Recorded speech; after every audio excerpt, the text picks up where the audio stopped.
The Friends of Paynes Prairie is a 501c3 not-for-profit corporation, and our main mission is to support the management and the staff of Paynes Prairie Preserve State Park. Paynes Prairie has a very rich history that stretches through Native Americans to Spanish and English colonial times through early American. Very unique natural features. It's a depression marsh. It's about 16,000 acres of marsh. Grasslands been very attractive to cattle grazing and one of the major areas for migratory birds in this area. We are south of Gainesville on US Highway 441 in a little town called Micanopy. There's a big old Paynes Prairie sign. We do also have an entrance up on the north end of the park. It's in Gainesville, on the southeast side of Gainesville, the Lachua Trail, which is also part of Paynes Prairie, and that is located off of Southeast 15th Street. It has been managed by the state of Florida, trying to restore that natural native ecosystem of that wet prairie ecosystem. We work with the city of Gainesville through their Sweetwater Wetlands Park, which has helped restore that natural flow of water coming in from city of Gainesville. So there's camping here, there's fishing out on Lake Wahlberg, birding, wildlife viewing. We have the Gainesville to Hawthorne Trail where you can ride your bicycle from Gainesville to Hawthorne through some very unique preserves and rural areas. We have a boat ramp on Lake Wahlberg, a multitude of recreational opportunities here. The Friends organization helps with everything from building boardwalks and creating signage to doing things like renovating the visitor center that you see behind me. Built in 1982, as you approach it, the building was built to look like a sandhill crane landing on the prairie. The sandhill cranes, year-round residents, and then they come in great numbers when they come down from Wisconsin and Michigan in the wintertime.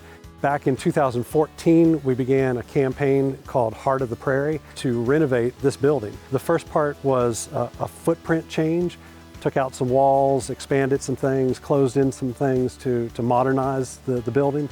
And then the second part of that was to create new exhibits. The exhibits help us interpret the park with fresh information, new information. That was the purpose of the exhibit renewal. This is where I send visitors if they've never been to Paynes Prairie, if they don't know what they're in for. This is a great place to start your adventure.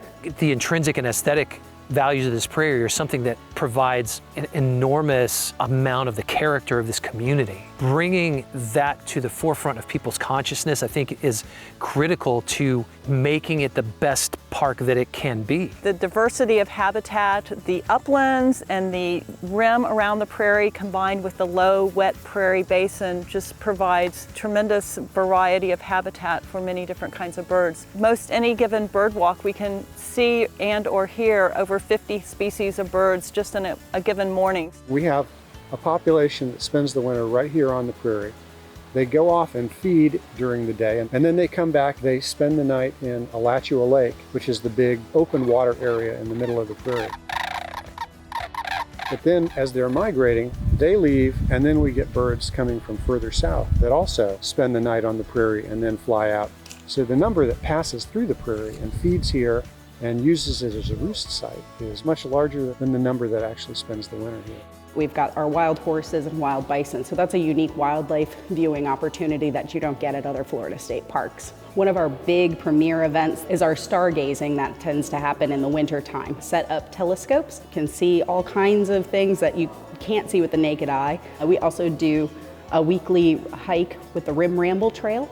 That is a ranger-led hike to a part of the park that is a really special area. And then we also do a weekly coffee with the ranger in our campground, which is a lot of fun. Just a great time to ask all of those burning questions you may have. When you approach the visitor center, if you head off to the left, you'll come across a 3-story observation tower that lets you look out over the entire basin. There's 16,000 acres of marsh to look out over.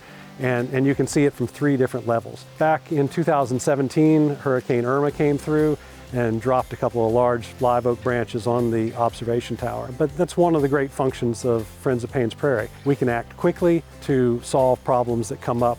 If you're by yourself, it's $4. If you have 2 to 8 friends with you, it's going to be $6 per carload, and that gets you in for a full day of fun. Gets you into all of the parts of the park, so you can explore Bowlin Bluff Trail, which is a little bit further north on 441, as well as Lachua Trail. The visitor center is open 7 days a week, 2 shifts a day, so that's 14 volunteers right here at the visitor center that we need support for. We have volunteer opportunities for folks who are interested in just general resource management, trail work in general, or helping helping eradicate exotic plants, we've got a space for you. We appreciate all of the hard work that our friends of Paynes Prairie do, from all of our volunteer members to our board members, and funding support that we get, because we can do a lot here at Paynes Prairie to make that visitor experience just that much extra special. If you go to the Friends of Paynes Prairie website, you'll find 3 tabs: donate, volunteer, join. If you can't volunteer time, the Friends group certainly would appreciate your donation. Your donation channels directly into the state park system. Join Friends of Paynes Prairie. Become a member. It costs just a few dollars a year. Memberships for individuals, for students, for families, and for seniors. Membership in Friends of Paynes Prairie allows you entrance into the park, 12 entrances during the year. It's important to identify this particular place as having so much importance, and as having had so much importance to human beings for the last 12 to 15,000 years.